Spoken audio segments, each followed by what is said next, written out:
Hoy continuamos con el curso de escatología.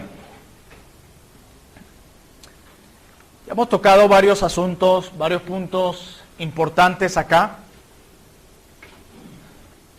Algunos han comentado, wow, mira, el curso de escatología está sumamente práctico, está sencillo. Hasta ahora he entendido todo. Y es que de eso no se trata, que entendamos todo, ¿no? ¿De qué sirve un curso, una enseñanza que suene muy técnica, muy llevada de un lugar a otro, si no es comprensible para la gloria del Señor? Lo que nosotros vemos en la doctrina de la escatología, que para aquellos que nos visitan hoy es la doctrina de los últimos tiempos, es la voluntad de Dios revelada a través de esta doctrina. Y alguien decía, Dios nos da su voluntad para obedecerla y seguirla, ¿cierto? ¿Y cómo esa voluntad que debemos creer y seguir nos la va a dar en chino nuestro Dios? ¿No sería como una especie de tirano, un torturador o erróneo esto? Se supone que si nuestro sabio Dios nos va a dar su voluntad, la cual debe ser creída por nosotros y obedecida, nos la tiene que dar de manera clara, ¿cierto? Bueno, así es la escatología. Y como hablábamos al principio del curso, este curso tiene la idea o el propósito de ser más pastoral que académico, aunque estamos usando nuestras mentes acá. ¿Por qué? Porque como pastores hemos visto ciertas necesidades en nuestra iglesia particular, Trono de Gracia, que deseamos suplir a través de cada una de estas enseñanzas. Para aquellos que nos visitan hoy o que no han visto todas las clases, de seguro hay cosas que yo voy a decir hoy que van a decir, ¿what? ¿Y qué es eso?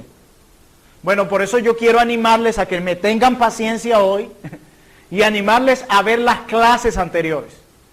Y de esa manera podrán entender términos que yo voy a usar y algunas otras cosas. Así que si hoy no entiende algo, tenga paciencia. ¿Por qué? Porque como se dijo al principio, cada clase se toma de la mano de la otra. Entonces, para poder entender una clase, es necesario o recomendable ver las clases anteriores. Otra cosa que quiero acotar, nosotros en este curso de escatología, nuestra idea o propósito no es que cada uno sugiera cuál debe ser nuestra posición escatológica.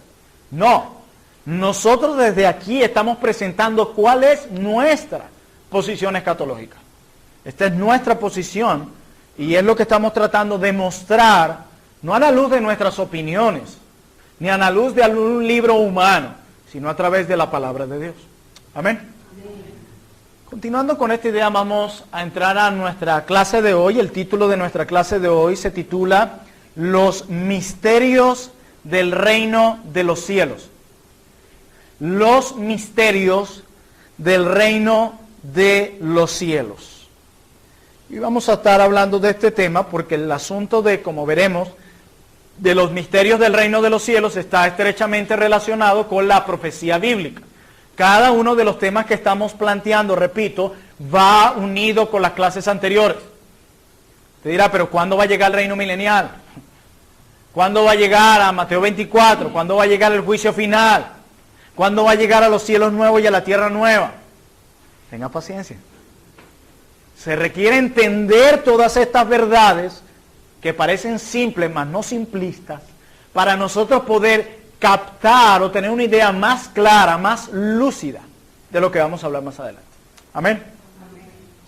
Entonces, hablando del misterio del reino de los cielos, yo quisiera acotar lo siguiente a modo de introducción, y es que nosotros podemos decir tranquilamente que la Biblia trata de la venida del reino de Dios. Voy a volver a decir, podemos decir tranquilamente que la Biblia trata de la venida del reino de Dios. Yo no voy a profundizar en esta clase a detalles lo que es el reino de Dios.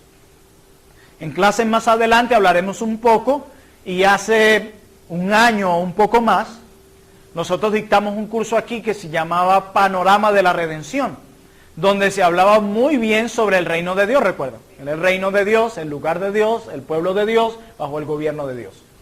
Quienes quieran profundizar en eso, les aconsejo ingresen a YouTube, busquen Sugel Michelén, Panorama de la Redención, y pueden entender a detalle lo que acabo de decir. Pero mi enfoque es el siguiente. Yo quiero probarles brevemente a ustedes que la Biblia trata de la venida del reino de Dios. Es un tema inclusive predominante el reino de Dios en los libros proféticos del Antiguo Testamento. El reino de Dios, el reino de Dios, el reino de Dios. Y yo quiero ir a solo 2 pasajes del Antiguo Testamento para comenzar a evidenciarlo y luego vamos a quedarnos en el Nuevo Testamento. Voy a omitir muchísimos textos bíblicos por cuestiones de tiempo, pero quiero decirles que hay muchos pasajes que afirman lo que yo acabo de decir, que el tema predominante de los libros proféticos del Antiguo Testamento, ¿cuál es? Muy bien, entonces eso es lo que yo voy a ir tratando y luego desarrollando. Vamos a ver el primer pasaje de esta noche. Se encuentra en el libro del profeta Daniel.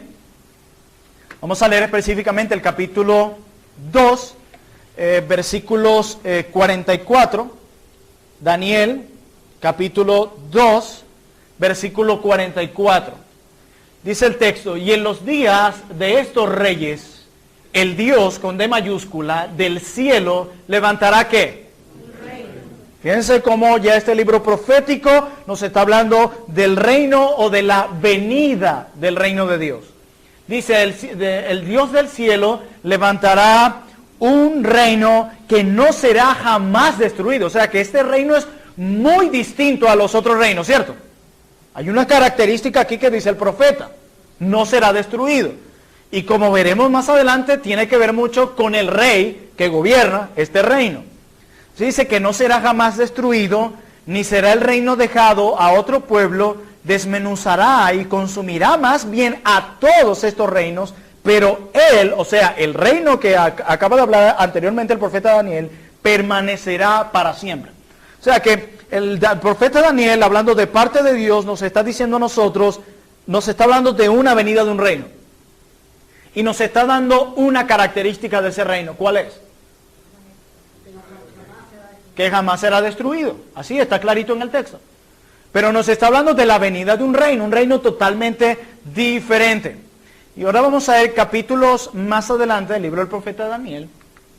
Vamos al capítulo 7 y vamos a leer únicamente los versículos 13 y 14. Daniel 7, versos 13 y 14. Y mira lo que dice la palabra de Dios acá. Dice: miraba yo en la visión de la noche, y he aquí con las nubes del cielo venía uno, ¿cómo? Que vino hasta el anciano de días, y le hicieron acercarse delante de él. Y le fue dado dominio. ¿A quién? Así es. ¿Recuerdan quién se encarga en los evangelios de presentarlo así? Y dice, y le fue dado dominio, le fue dado también gloria, pero miren también lo que le fue dado a este hijo de hombre, le fue dado un reino. Y dice, para que todos los pueblos, naciones y lenguas, ¿qué van a hacer? ¿A quién le servían normalmente? A un reino. Y sigue diciendo, su dominio es dominio eterno. ¿Y qué acaba de decir Daniel en Daniel 2? Que la característica de ese reino. Eterno. Y dice, y su dominio es dominio eterno, que nunca pasará. Y de nuevo Daniel dice, y su reino, hablando en futuro, uno que no será destruido. Algunas personas afirman que ese reino pertenece completamente al futuro y que no tiene nada que ver con nosotros ahora. Solo el futuro. No tiene nada que ver aquí. Pero la pregunta que debemos hacernos es, ¿qué pensaron Cristo y los apóstoles al respecto? ¿Al respecto de qué? De lo que opinan algunos, de que este reino es únicamente futuro. Para ellos, más bien como veremos ahora, para quienes ellos, Cristo y los apóstoles, este reino era una realidad presente Y ese reino había llegado con Cristo, quien es su rey. El reino es instaurado cuando llega su rey. Sin rey no hay reino, ¿no? Entonces, los apóstoles y Cristo, como pretendo probarlo a través de las Santas Escrituras, tenían claro que este reino era una realidad presente. ¿Por qué? Porque había llegado Cristo, quien era el rey, por lo tanto se instaura ese reino. Pastor, eso suena muy bien, pero pruébemelo con la Biblia. Bueno, es lo que pretendo hacer. Repito, voy a omitir muchos textos por cuestiones de tiempo. Ahora nos vamos a trasladar al nuevo pacto. Vamos a ir al Evangelio de Marcos, quien precisamente uno de los temas predominantes del Evangelio de Marcos es mostrarnos a Jesús como el Hijo de Dios encarnado, a quien Marcos usa el título de Hijo de Hombre. Marcos capítulo 1, versículos 14 y 15. Recuerden que nuestro tema es los misterios del reino de los cielos. Marcos 1, versos 14 y 15. ¿Estamos allí? Muy bien. Después que Juan fue encarcelado, Jesús vino a Galilea, predicando ¿qué? El Evangelio del reino de Dios, diciendo, el tiempo en el futuro se cumplirá, todavía no ha llegado. El tiempo se ha, presente, cumplido, y el reino de Dios se acercará en el futuro. No, se ha acercado ya, presente. Arrepentidos y creed en el Evangelio. Así que si le preguntamos a Cristo, Cristo, ¿qué tú piensas de esa idea de que el reino solo tiene que ver con algo futuro y que no tiene nada que ver con algo presente? Él dice, están equivocados, porque el reino ya se ha acercado. El rey de ese reino llegó. ¿Ustedes se acuerdan que Juan decía, el Bautista, que él debía preparar el camino para el Mesías, ¿cierto? Dice, allanad el camino al Señor. ¿Saben cuál es la idea aquí cuando se usa eso en Marcos? En la antigüedad se enviaba una especie de mensajero por una zona, como supone una carretera, donde iba a pasar el rey cuando el rey llegara a dicha ciudad. Entonces, ¿qué hacía el mensajero? Como no eran carreteras pavimentadas como en nuestros días, este mensajero iba y tapaba todos los huecos de las calles y lo allanaba, lo ponía plano para que cuando llegara el rey a dicha ciudad estuviera el camino preparado. Y esa es la idea que se transmite cuando se nos dice que Juan el Bautista preparó el camino. Pero ese camino solo se preparaba para un rey. Y Cristo es el rey. Y dice que llegó el rey con su reino. Así que Cristo dice, no, esa idea está equivocada. Pero esa es la idea de Cristo. Vamos a preguntarle a los apóstoles a ver si no será que están en desacuerdo conmigo. Dice Hechos, capítulo 8, versículo 12, lo siguiente. Pero cuando creyeron a Felipe, no en Felipe, no, creyeron a lo que Felipe había predicado. Cuando creyeron a Felipe, que anunciaba el evangelio, ¿de qué anunciaba Felipe? El evangelio del reino de Dios, y el nombre de Jesucristo se bautizaban hombres y mujeres. O sea que Felipe no está hablando en tiempo futuro, está hablando presente.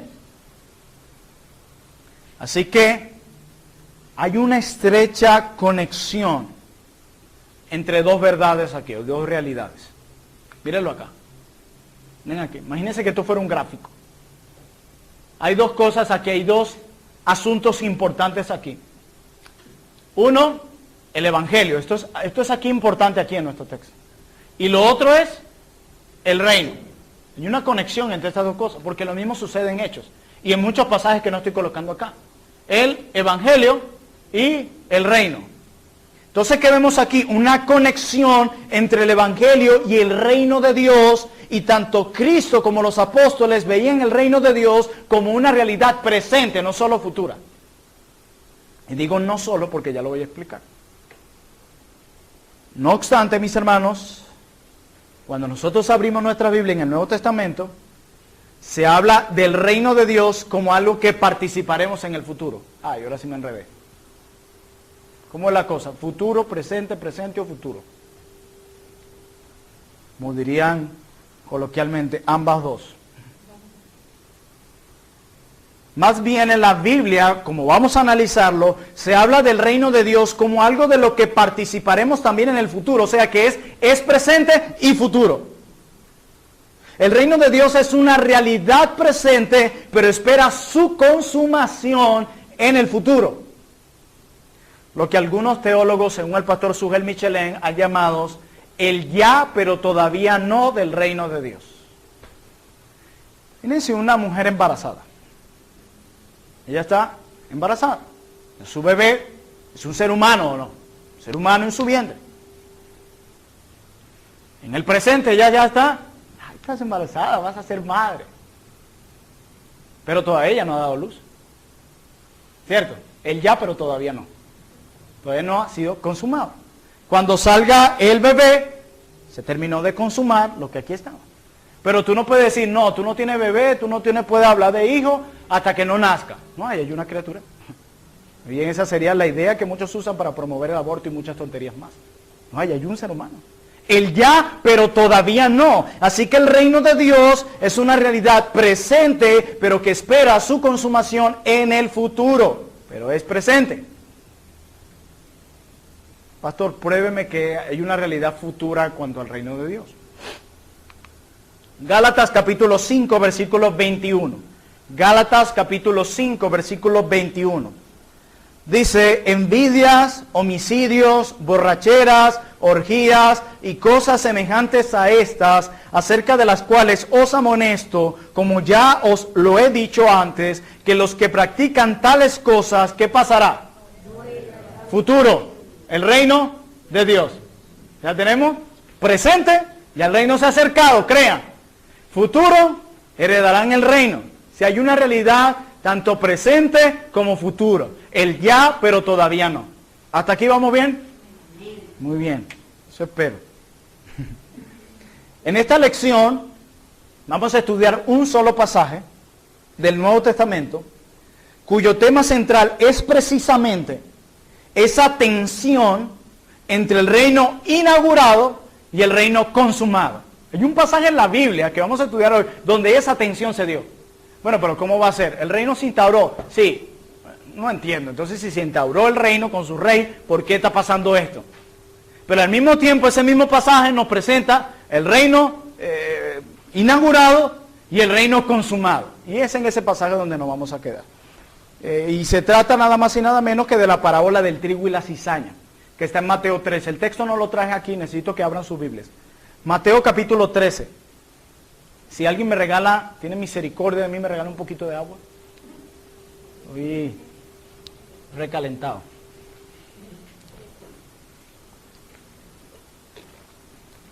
Mateo 13, la parábola del trigo y la cizaña.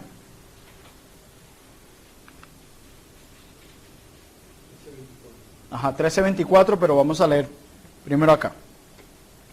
En este capítulo de Mateo 13, si ustedes lo analizan, por cuestiones de tiempo no voy a ver todas las parábolas allí, pero yo les animo que en casa las lean, y todas esas parábolas en las que el Señor, allí en ese capítulo, Él revela a sus discípulos algunas enseñanzas acerca del reino de Dios, allí, las cuales el mismo Jesucristo describe como misterio. Usted entra a Mateo 13, y todas esas parábolas son verdades que Dios está revelando sobre el reino de Dios, sobre el reino inaugurado y sobre el reino consumado. Ahí la va a ver, Mateo 13. Pero hoy vamos a estudiar únicamente la del trigo y la cizaña.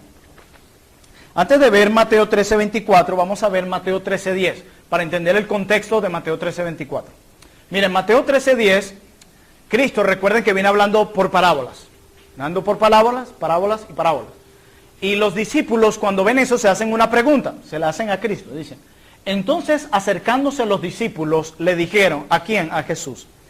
¿Por qué les hablas por parábolas?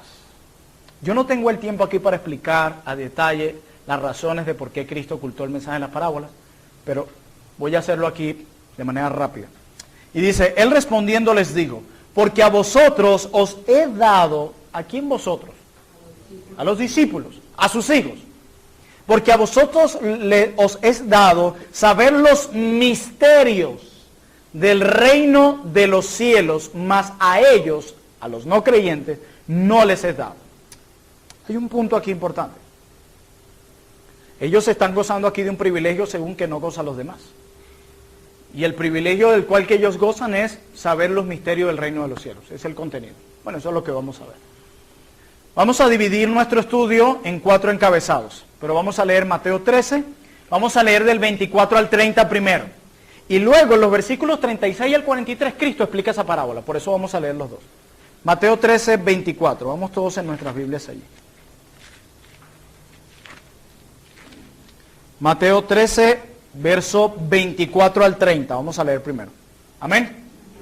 Dice, les refirió otra parábola diciendo, el reino de los cielos es semejante a un hombre que sembró buena semilla en su campo.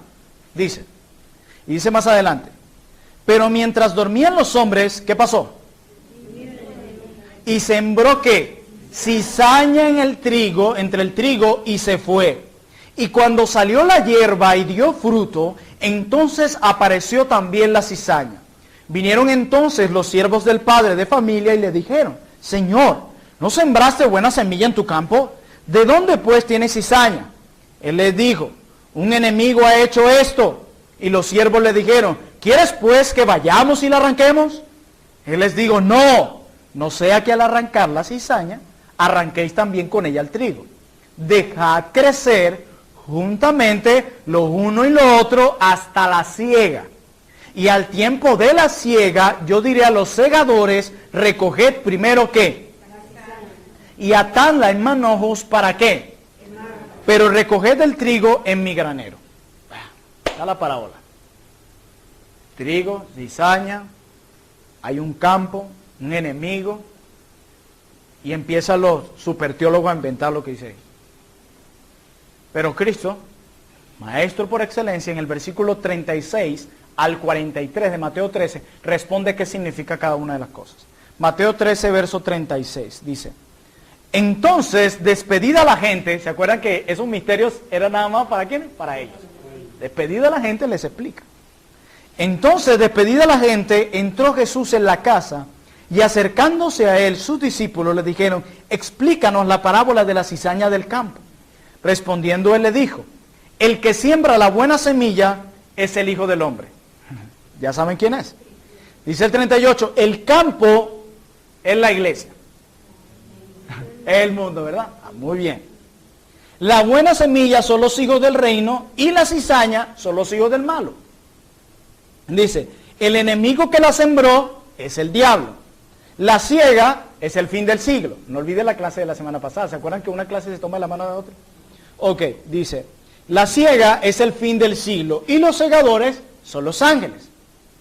Y dice más adelante, de manera que como se arranca la cizaña y se quema en el fuego, así será en el fin de este siglo.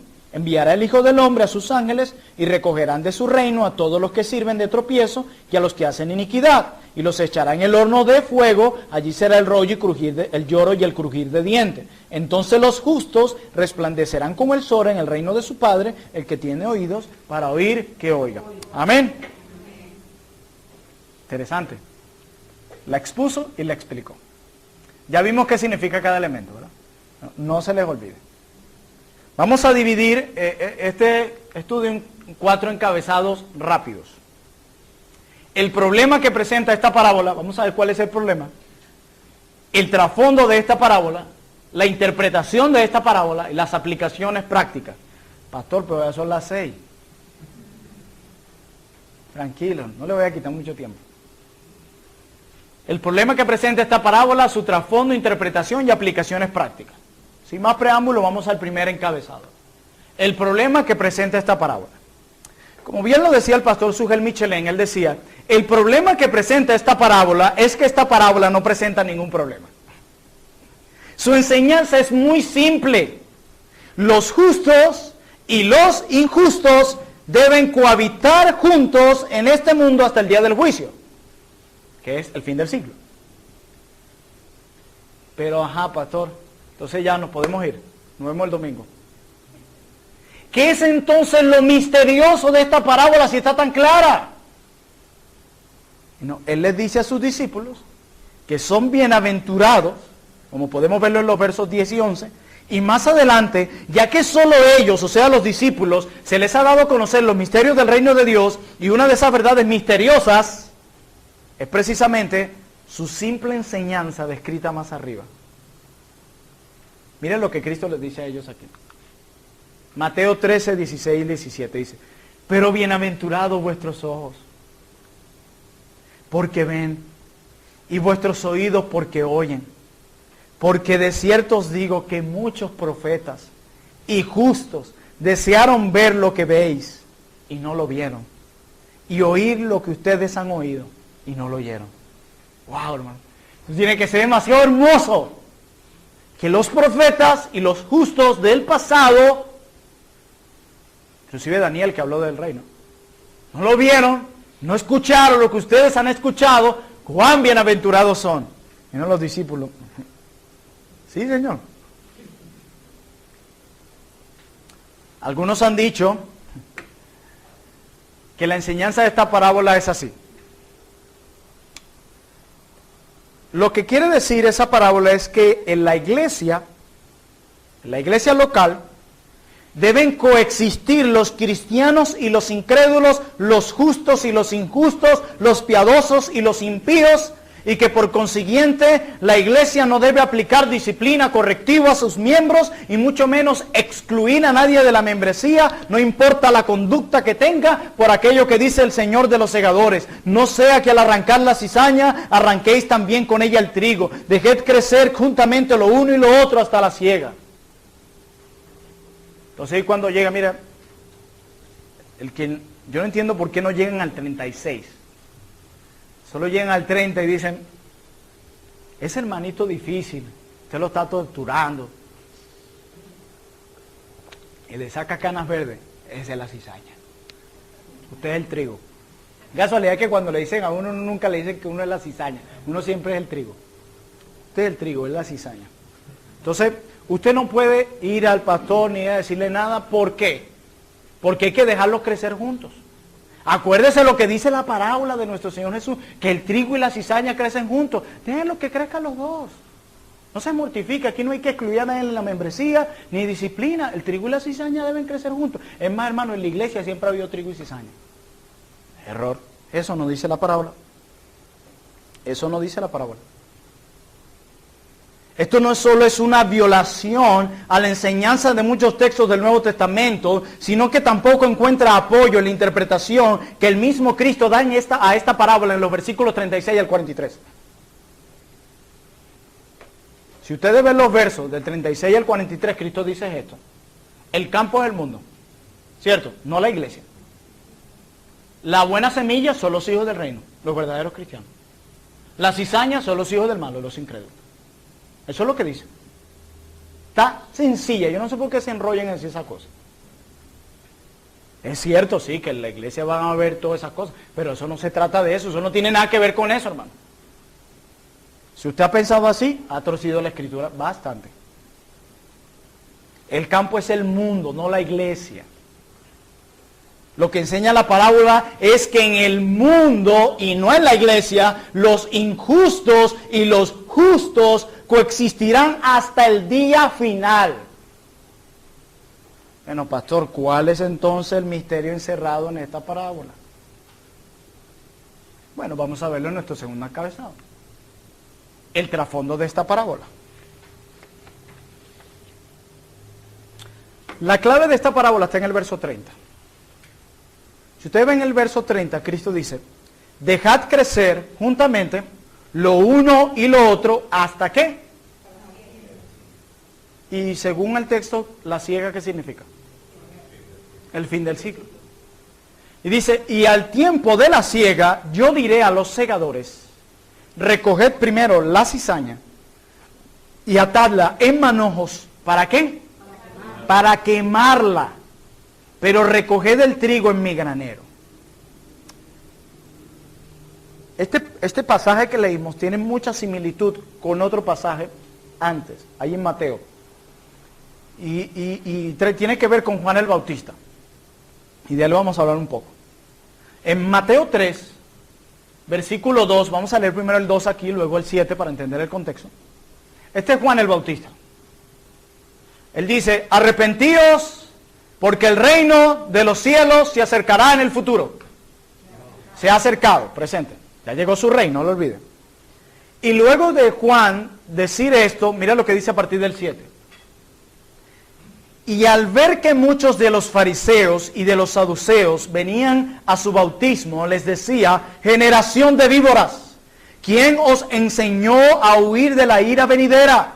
Haced pues frutos dignos de arrepentimiento, y no penséis decir dentro de vosotros mismos, Abraham tenemos por padre, porque yo os digo que Dios puede levantar hijos a Abraham aún de estas piedras. Dice en el 10. Y ya también el hacha está puesta a la raíz de los árboles. Por tanto, todo árbol que no da buen fruto es cortado y echado al fuego. Vean lo parecido que esto es con Mateo 13. Y dice más adelante, yo a la verdad os bautizo en agua para arrepentimiento, pero el que viene tras mí, cuyo calzado no soy digno de llevar, es más poderoso que yo. Él os bautizará en Espíritu Santo y fuego. Su aventador está en su mano. Esa es la idea de Mateo 13. Dice, y limpiará su era, y recogerá su trigo en el granero. Mateo 13, no lo olviden. Y quemará la paja en fuego que nunca se apagará. ¿Qué es lo que dice Mateo 13 que va a pasar luego con la cizaña? Ajá, y una conexión. Y ahí entra el dilema aquí, el misterio. Juan el Bautista veía el reino de Dios desde la perspectiva profética, desde donde la contemplaban los profetas del Antiguo Testamento.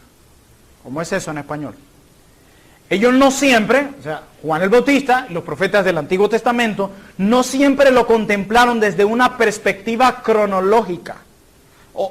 Y muchas veces hablaron de eventos que estarían separados entre sí por un periodo extenso de tiempo, como si estas cosas fuesen a ocurrir una tras otra. ¿Qué quiero decir en español? Cuando hablaron de la venida de este reino que estamos hablando acá, ¿cómo lo pensaron o cómo lo vieron los profetas sin Juan el Bautista, como lo voy a comprobar ahora? Bueno, ellos dijeron, nada, viene la venida del reino, es instaurado e inmediatamente la ciega. Págata. Pastor, yo creo que usted está especulando, pero horrible con eso. Y algunos, y ustedes yo quiero que entiendan esto, yo por dónde los he ido llevando. Yo sé que no es muy fácil a las 7 de la noche escuchar algo como eso, o a las 6, pero necesito su atención al máximo. Fíjense bien, el misterio se le fue dado a ellos. No olviden la parábola del trigo y la cizaña. ¿Cuál es el misterio? Aquí. Mire, recuerden lo que yo les estoy diciendo. Juan el Bautista y los profetas del Antiguo Testamento vieron estos eventos como que iban a suceder uno tras el otro. Uno tras el otro. Viene el reino, se instaura, inmediatamente la ciega. ¿Qué es lo que dice Juan? Ya el reino se ha acercado, ya tiene el aventador en su mano, ya va a cortarlo y va a echado el fuego. Juan, ¿qué pensó? Eso va a ser ya. ¿Por qué? Porque ellos vieron algo así como esto. Ustedes ven las montañas allí, ¿verdad? Imagínense, yo veo las montañas y ¿cuál es la impresión que da? Que una está pegadita a la otra, ¿verdad? ¿Sí o no? Está pegadita allí. Si yo veo, bueno, Linio, tenemos que cruzar de esta montaña. Esto está, saltamos de aquí. Esto está ahí cerca. Eso es lo que uno piensa si la ve así, ¿verdad? Si la vemos desde esta perspectiva. Pero ¿qué pasa si yo me acerco y la veo desde otro ángulo? Yo me voy a dar cuenta que lo más seguro es que hay un valle enorme que separa la una de la otra, que no están tan cerca como yo creo. Eso fue lo que no vio Juan el Bautista ni los profetas. Ellos la vieron la una pegada a la otra. No se dieron cuenta que había un valle, el ya pero todavía no, que separaba las dos montañas. ¿Me entendieron, niños? Amén, amén. Gloria al Señor. Porque no sabes que esto va para 2 horas más. Ok, entonces se dan cuenta cómo ellos la apreciaron y yo les voy a mostrar cómo esto causó un choque en Juan el Bautista, en los discípulos y por qué era un misterio. Juan el Bautista tenía razón con que el reino de Dios se había acercado. Tenía razón, ¿cierto? Llegó su rey. Pero también pensó que los justos ya serían guardados en el granero y los injustos castigados inmediatamente, sin ver realmente el tiempo que había entre la llegada de ese reino y su consumación final. Esa es la parte que los profetas y Juan no vieron, que cuando ese reino es instaurado, ellos no vieron el tiempo entre esa inauguración y la consumación. Ellos pensaron, se inauguró, inmediatamente viene la cuestión. Entonces Juan contento, reino se ha acercado, dice, bueno, ya viene con su aventador en la mano, lo va a echar en el fuego. ¿Y saben qué pasó? A Juan lo meten preso. Ya va, ¿qué pasó? ¿Qué pasó aquí? ¿Qué fue lo que pasó? El Mesías llegó. El reino fue instaurado. Y yo dije que cuando el reino fuese instaurado, inmediatamente el aventador iba a venir y iba a juzgar a los impíos y los iba a echar en el fuego. ¿Qué hago yo en esta prisión? Y esto trajo en Juan una gran angustia. Cualquiera. Ya que si el reino había llegado, y al llegar el reino con su rey, se supone según Juan que ya iba a lanzar todos al fuego, ¿qué yo hago en la cárcel? ¿Por qué los injustos continúan en el mundo si se supone que cuando llegara el rey de ese reino iba a cortarlo y echarlo en el fuego?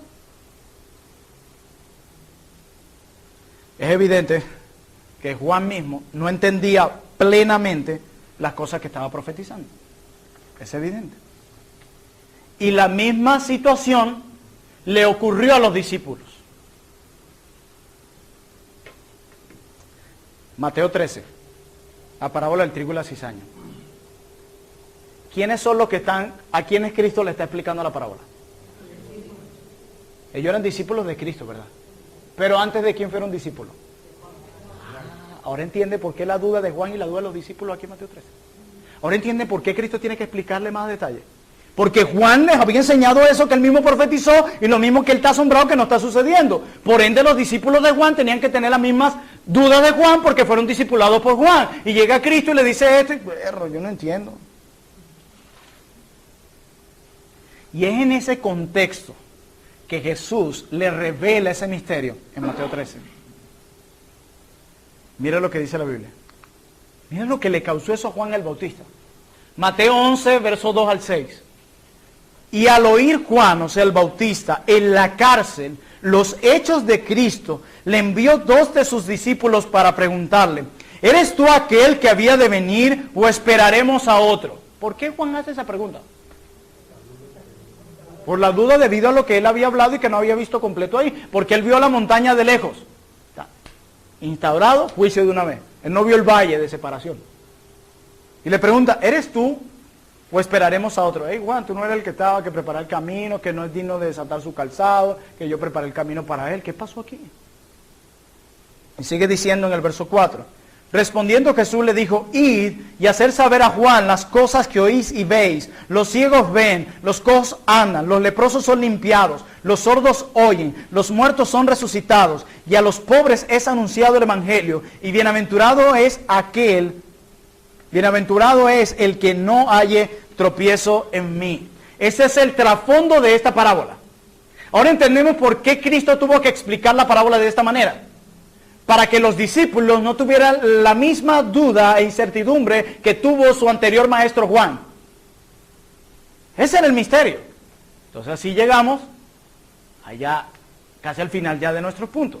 La interpretación de la parábola. ¿Cómo resolvió Cristo el dilema de los discípulos? Mostrándole que el reino de Dios habría de venir en 2 etapas. ¿Cuáles eran esas 2 etapas? Ustedes leyeron Mateo 13 conmigo. Según la parábola.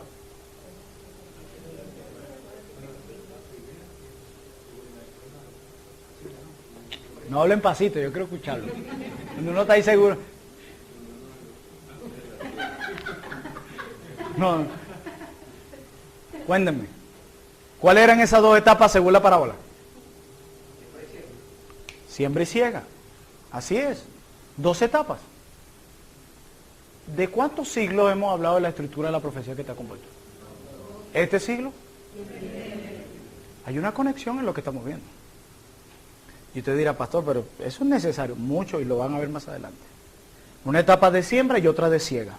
La siembra debía venir primero, ¿cierto? Si el grano de trigo no cae en la tierra y muere, queda solo, dice la Biblia. Pero si muere, lleva mucho fruto.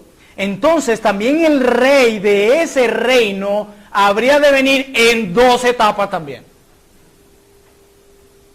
Vino primeramente como el siervo sufriente, la siembra, este siglo, para morir en la cruz y sembrar la semilla, como la parábola que está allí en Mateo 13 del sembrador, pero vendrá por segunda vez en sus ropas reales, ya no como el carpintero, no vendrá como el inocente, como el sufriente, sino que vendrá con el aventador en su mano para el tiempo de la siega.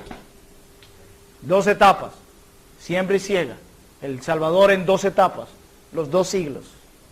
No hay lugar para un tercer siglo, no hay lugar para una tercera etapa, para una cuarta etapa, para un quinto momento. Solo 2, o eventos aquí y eventos acá. No hay lugar donde meter otro. Más nada. ¿Lo entendemos eso? 2. ¿Se acuerdan la idea del mueble que ilustraba el pastor Rubén? Un tramo. Ya. Y esto nos va a guardar de tratar de ver eventos, bueno, una etapa, otra etapa, vamos a añadir otra acá, una tercera etapa, de repente una cuarta etapa. No, eso no lo habla la Biblia. Este siglo y el venidero. Los acontecimientos que están en la Biblia, uno se dará en este y en este ya. Acontecimiento, siembra, siega, ya. No hay tercero, no hay cuarto, no hay quinto evento. Y hay el misterio del reino de los cielos. Que Dios haya decidido que los justos e injustos coexistan en este mundo juntos, en esta etapa de siembra del reino de Dios. Y esa etapa ya fue inaugurada con la llegada de su rey. Estamos esperando la consumación en la segunda venida de ese rey. Segunda venida, ya, segunda etapa. Luego que vimos la interpretación de esa parábola, y si Juan hubiese entendido esto, decía, con razón yo estoy preso.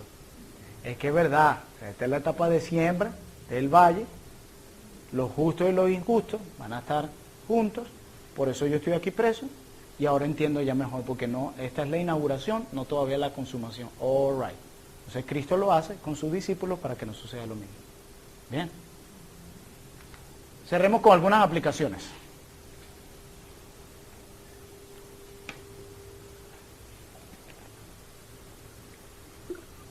Ahora ya están muy concentrados, ¿no? Está bien, así es, muchachos. Aplicación número 1. Esta aplicación tiene sus puntos. La aplicación puntos 1 central dice, aplicaciones concernientes a la forma correcta de interpretar las profecías del Antiguo Testamento. Repito, aplicaciones concernientes, las que vamos a decir, a la forma correcta de interpretar las profecías del Antiguo Testamento. Aplicación A. Muchos de los eventos que fueron profetizados fueron contemplados desde un ángulo bidimensional. Yo voy a desarrollar esto. Si alguien sabe un poco de arquitectura va a entenderlo, si no voy a tratar de hacerlo lo más práctico. Esto lo podemos ejemplificar como cuando un arquitecto presenta el plano de un proyecto y nos trae primeramente el plano con las evaluaciones. ¿Y cómo se trae ese plano con las evaluaciones? Se trae en 2 dimensiones, ¿cierto? Así que uno lo trae. Y luego nos trae el plano en perspectiva. En el segundo plano, en perspectiva, podemos entender perfectamente lo que el arquitecto nos quiere presentar, ya que lo vemos en 3 dimensiones y podemos tener una idea exacta del volumen de la obra. Hay más detalles, más amplio. Ellos entonces tenían una visión limitada de lo que estaban profetizando, aunque sus profecías eran correctas. Eso quiero darlo claro. Tanto las de Juan como los profetas del Antiguo Testamento eran profecías correctas, pero tenían una visión limitada. No tenían la información completa, que es lo que Cristo dijo. Ellos quisieron ver algo que ustedes vieron y ellos no pudieron ver, Ellos querían escuchar algo que ustedes escucharon y ellos no lo pudieron escuchar. Por eso fue que Juan el Bautista comenzó a dudar del Mesías. Y al oír Juan en la cárcel los hechos de Cristo, los envió a los discípulos: ¿eres tú aquel que ha de venir o esperamos a otro? Es por esa razón. Él no había dicho lo correcto. Lo que él dijo en el texto que leímos de Mateo, que el reino se ha acercado, que trae el aventador en su mano, eso era correcto. Eso era correcto. Solo que tenía una visión limitada de lo que estaba viendo allí. Y eso lo comprueba su duda más adelante. El Señor no estaba preocupado en revelarle a sus siervos el cuándo, sino más bien el qué. Y un ejemplo de esto lo encontramos en la misma profecía de Juan el Bautista, cuando dice en Mateo 3:11, dice: yo a la verdad os bautizo en agua para arrepentimiento, pero el que viene tras mí, cuyo calzado yo no soy digno de llevar, es más poderoso que yo, él os bautizará en Espíritu Santo y fuego. No tengo el tiempo para desglosar esta idea, pero lo voy a decir de maneras prácticas. Pastor Subel Michelén dice: aquí tenemos dos eventos importantes, uno seguido del otro, pero separados por un largo periodo de tiempo. Los bautizará en Espíritu Santo, Pentecostés, y fuego el día final. En la visión de Juan, ambos eventos ocurrían en el reino de Dios. Porque esto que yo estoy citando es lo que dijo Juan. Para Juan, ambos eventos, bautismo del Espíritu Santo y fuego, ocurrían en el mismo momento. Solo que él los vio sin ninguna perspectiva de tiempo. O sea, van a suceder instantáneamente, como la idea de las montañas. No vio el valle. El propósito del Señor con las profecías no fue describir una historia cronológica antes de que esos eventos ocurrieran. Muchas personas acuden a las profecías, y escuchen bien, muchas personas acuden a las profecías para saber la fecha de los eventos futuros, lo cual es un interés carnal que contradice la manera en la que Dios nos reveló su palabra. Por eso es que muchas veces escucha a la gente, pasa una catástrofe, un gran tsunami, y enseguida busca al primer evangélico en la cuadra: ya viene el fin del mundo. ¿Eso que pasó lo dice la Biblia? Porque hay un deseo de saber qué tanto nos falta. ¿Ustedes no se acuerdan cuando salió la película 2012? Todo fue. ¿Cuánta gente no le decía: en el 2000 se acaba el mundo? Mano, no andaba paranoico. A esa fecha que edad tengo, ¿qué voy a hacer? Esto es una mentira, porque hay una idea de eso. Detrás de eso hay un temor de enfrentarse cara a cara con Dios y de sufrir las consecuencias de nuestro pecado. Pero mucha gente se acerca a la escatología y a las profecías y falta muy poco. El Señor dijo una vez: el día y la hora nadie lo sabe. ¿Por qué? Porque esa no era la idea real de la profecía. ¿Se acuerdan cuál era el centro de la profecía? El Evangelio de nuestro Señor Jesucristo. No darte fechas para alimentar nuestra curiosidad. Otros desean al menos tener una tabla ordenada con los eventos, con todos los detalles del futuro puestos en orden. Que aunque es posible hacerlo hasta cierto punto, no debemos llevar eso demasiado lejos. Por eso es que la gente está tan adicta al horóscopo, por eso hay tantos programas de televisión de las cartas, y la gente está ahí en un rating, porque la gente, ¿qué va a pasar? ¿Qué tengo que hacer? Mire, si la película 2012 le decía a la gente que cómo va a ser el fin del mundo, la gente le iba a creer más a lo que dice una película que a lo que dice la Biblia. Porque el hombre no es cuestión de que la Biblia no hable de eso, sino que el hombre se opone a la verdad, como dice Romanos 1. Así que la intención del Señor fue la de presentarnos una visión, un plano en conjunto, para alimentar más bien nuestra esperanza y no para satisfacer nuestra curiosidad. Hermanos, la doctrina escatológica, o sea, la doctrina de los últimos tiempos, tiene como fin es alimentar nuestra esperanza.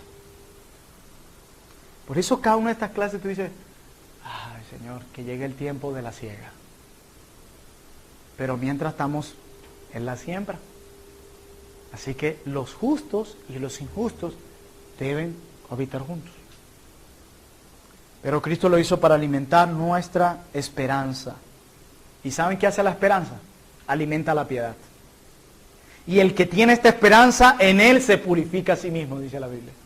¿Se dan cuenta el propósito de la profecía? Siguiente aplicación.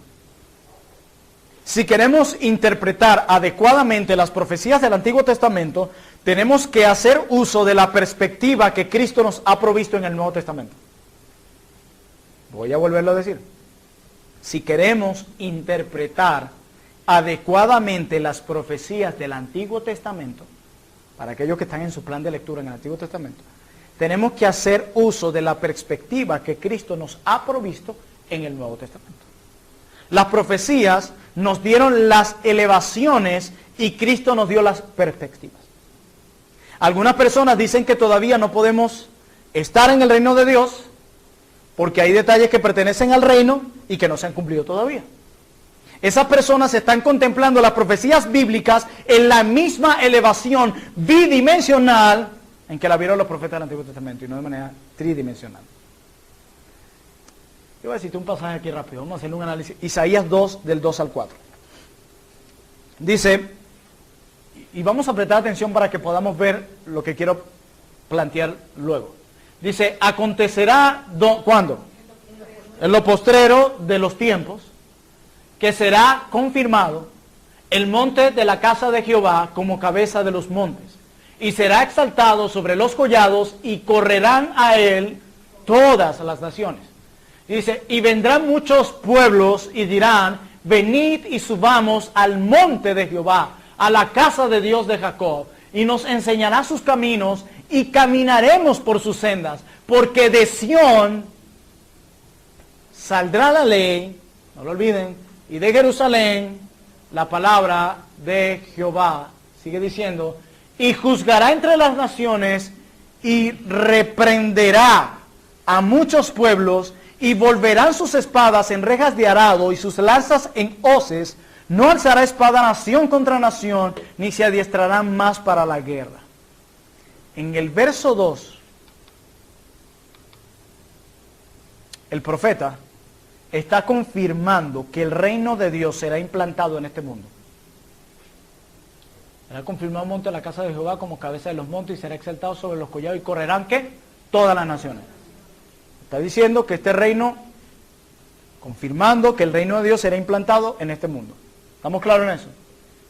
El verso 3, vemos que el reino será implantado a través de la predicación de la palabra. ¿Lo estamos viendo? Su pueblo, venid, subamos al monte, a la casa de Jehová, y nos enseñará sus caminos. ¿Cómo lo hará? A través de su palabra, y caminaremos por su senda, porque de Sión saldrá la ley, y de Jerusalén, ¿qué? O sea, que nos está diciendo que este reino será implantado no de cualquier manera, sino a través de la predicación de la palabra. ¿Qué es lo que dice Cristo y qué dice Felipe? Aquí el Evangelio, crean el Evangelio, porque el reino se ha acercado. Y esa palabra saldrá de Dios, y como ya vimos, la iglesia en el Nuevo Testamento es el Israel del nuevo pacto, es esa nueva Sión. ¿Y cuál es esa etapa donde, según de Sión, la iglesia saldrá la ley, se proclamará la palabra para que muchos quieran? Es la etapa de siembra, este siglo. Por eso les dije que leyeran las otras parábolas como la parábola del sembrador. Está en esa misma idea. Y el 4, miren esto, y juzgará entre las naciones y reprenderá a muchos pueblos. ¿Qué etapa es esa? Ciega. Así es. Así, no le quise decir ciega, suegrita, sino que la ciega, la etapa es ciega. Como dije ciega, ustedes no vayan a malinterpretar eso, y no hay cena hoy entonces. Entonces el verso 4 nos habla de la etapa de la siega. O sea que si tomamos la perspectiva que el Señor nos da en el trigo y la cizaña, lo entenderemos perfectamente. El reino de Dios será implantado en 2 etapas. Siembra y siega. Ya fue instalado con la venida del Rey, consumado con la segunda venida de nuestro Rey. Qué hermoso, ¿verdad? Segunda etapa de aplicaciones concernientes al carácter del reino de Dios en la era actual. Miren esto. Aquí aprendemos, su punto aquí, aprendemos que el reino de Dios está presente en el mundo en su etapa de siembra, y que la semilla es la palabra de Dios, cuyos frutos son los hijos del reino. Muchos protestan diciendo, ¿cómo pueden decir ustedes que Cristo está reinando en estos momentos? El asunto aquí es que el reino de Dios, escúchenme bien, está presente en estos momentos en una manera que no es visible a los ojos de la carne, porque es el momento de la siembra. Pero cuando esa semilla germina en el corazón de un pecador, el mismo pasa del reino de las tinieblas al reino de Jesucristo. O sea que me está hablando de un gobierno en cada corazón. Y es lo que Pablo le escribe a los Colosenses en el capítulo 1, 12 al 13. Con gozo dando gracias al Padre que nos hizo aptos para participar de la iglesia de los santos en luz, el cual nos ha librado de la potestad de las tinieblas y trasladó al reino de su amado Hijo. Pablo está diciendo aquí que tú y yo, por medio de la salvación, ya hemos sido trasladados al reino de su Hijo. ¿Se ve ese reino? No. Lo ha llevado en cada corazón.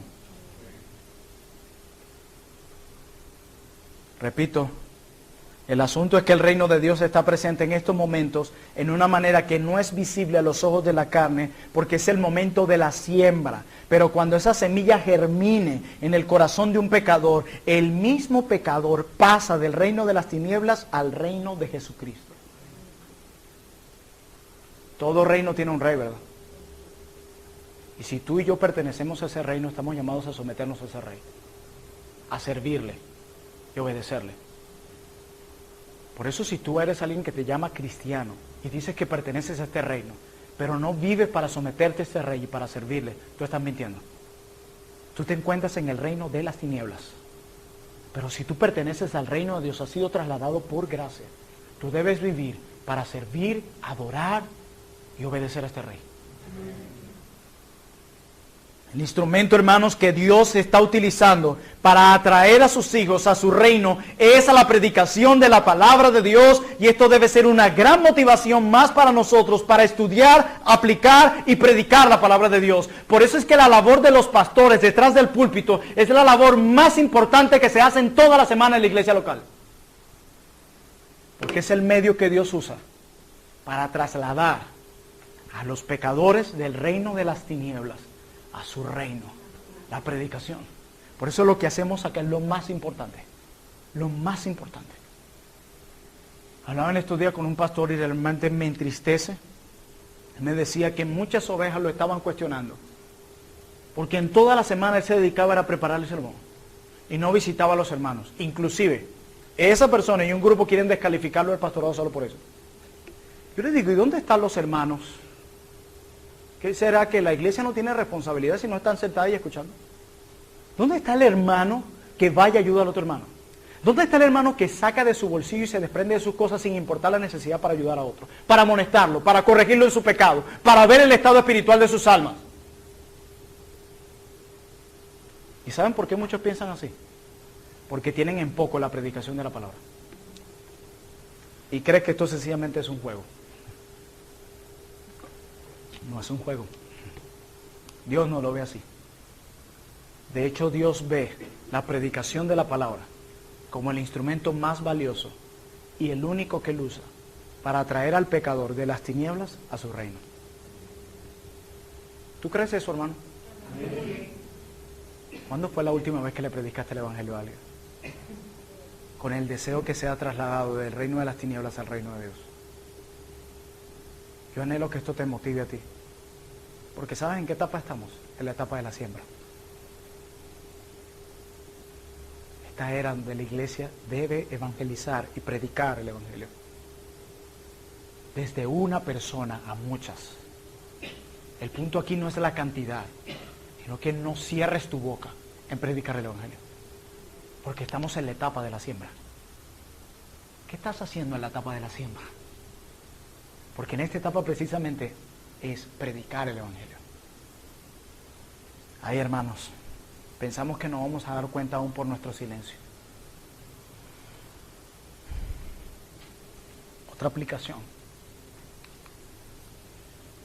Los hijos del reino y los hijos del maligno continuarán cohabitando juntos en este mundo hasta el día de la siega. No solo dice que cohabitarán juntos, sino que crecerán juntos. Dice que el trigo y la cizaña, dice el Señor, déjalos que crezcan. ¿Y esto qué nos quiere decir? Que vamos a ver en el avance, el desarrollo e influencia del reino de Dios en este mundo. Pero también el avance, el desarrollo y la influencia del reino de las tinieblas. que es lo que dice Pablo en la segunda carta a Timoteo, capítulo 3, verso 13. Mas los malos hombres y los engañadores, para aquellos que están esperando una especie de cielo en la tierra, que la cosa se ponga más bonita, mejor, irán de mal en peor, engañando y siendo engañados. Algunos pensarían que el crecimiento de uno significaría la disminución del otro. Bueno, si crece la cizaña, disminuye el trigo. Si crece el trigo, disminuye la cizaña. El texto dice que ambos crecerán juntos. Los injustos y los justos. Hay personas que no pueden entender esto. Entonces, ¿qué hacen? Reinterpretan el Nuevo Testamento para cuadrar con sus propias concepciones las enseñanzas del Nuevo Testamento, forzando los textos y haciendo la escatología lo más complejo que existe. Los dispensacionalistas, de donde yo creo que hay hermanos muy queridos y muy piadosos, y tengo hermanos que amo, que son dispensacionalistas, dicen que el mal crecerá tanto que al final la iglesia misma sucumbirá y terminará en fracaso. ¿Y saben por qué? Porque de acuerdo a ellos, toda dispensación termina en fracaso. Por otro lado, tenemos a los post-milenaristas, que dicen que la iglesia avanzará con tanto poder en el mundo, que todos se convertirán, y entonces cuando todo el mundo acepte el evangelio, es que Cristo volverá. Volverá después del milenio, después de esa victoria arrolladora que la iglesia tendrá sobre el mal, supuestamente. Los post-milenialistas. Usted dirá que esos post-milenialistas, dispensacionalistas, escuchen la primera clase y yo explico lo que esos términos significan. Pero cuando nosotros vemos diariamente el aumento del ateísmo, del secularismo y del humanismo, nos preguntamos si habrá futuro para la iglesia o llegará un momento en que no quedarán cristianos. Porque para como están las cosas uno llegaría a pensar eso. Pero ¿saben qué dijo Cristo? Que ambas cosas crecerán juntas. Y eso nos debería servir de estímulo. Cristo dice, Mateo 16, 18, y yo también te digo que tú eres Pedro, y sobre esta roca edificaré mi iglesia, no tu iglesia, Pedro. ¿Han escuchado cuando dicen, no, yo me congrego en la iglesia del pastor Plinio? No, esta no es mi iglesia. Esta es la iglesia del Señor Jesucristo. Dice, yo edificaré mi iglesia, y las puertas del Hades, del infierno, no prevalecerán contra ella. No será destruida, a pesar del ateísmo, del secularismo, del humanismo y de todo lo que termine en ismo. No será destruida. ¿Y saben qué es lo que hace que la iglesia no sea destruida? Debido a su dueño. Si la iglesia te perteneciera a ti y a mí, ya hubiese sido destruida hace muchos siglos. Pero como le pertenece a él, pase lo que pase, permanecerá hasta siempre. Hay solo dos etapas, el tiempo de la siembra y de la siega. Nuestro Salvador vino en dos etapas, su primera venida cuando inauguró el reino y cuando lo consuma, que es en su segunda venida. Y estamos en la etapa de la siembra, y mientras estemos aquí, los justos y los injustos cohabitarán juntos. Pero podemos hacerlo con la esperanza de que un día la siega llegará, nuestro Rey hará justicia y habitaremos con Él por siempre, como lo veremos el domingo. Él es el mayor tesoro en el cielo, y por Él, y únicamente por Él, el cielo tiene tanta belleza. Y con Él habitaremos por la eternidad, adorándolo por siempre. Pero mientras estemos en esta etapa de la siembra, debemos vivir con gozo y esperanza y proclamando el Evangelio de Jesucristo a todo hombre. Amén.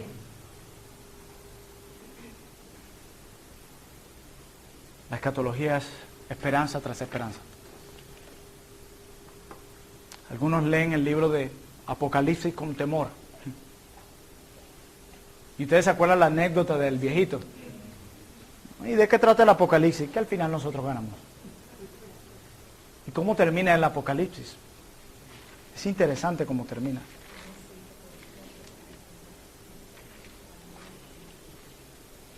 El que da testimonio de estas cosas dice, ciertamente vengo en breve. Así termina. Qué hermoso. Comienza con esperanza y termina con esperanza. La vida del cristiano debe ser una vida de esperanza. Yo no sé lo que les pueda estar pasando a cada uno de ustedes, pero lo que yo sé es que el cristiano debe caracterizarse por ser alguien que aún en los momentos más duros debe tener esperanza. Cuando tú te debas ahogar por la situación, vives como alguien que no tiene esperanza. Yo no sé tú, pero yo tengo un Dios que me ha provisto esperanza. Aún en las situaciones más duras. Y yo sé que la etapa de la siembra, donde estamos pasando por días duros y donde vamos a habitar los justos y los injustos, tiene un límite. No será eterno. El infierno sí será eterno para aquellos que han rechazado a Cristo. Pero para nosotros la siembra tendrá un límite. Cuando llegue el tiempo de la siega, diremos, oh Señor, qué precioso. Que podamos decir como termina el libro de Apocalipsis, Señor, ven en breve. Oremos.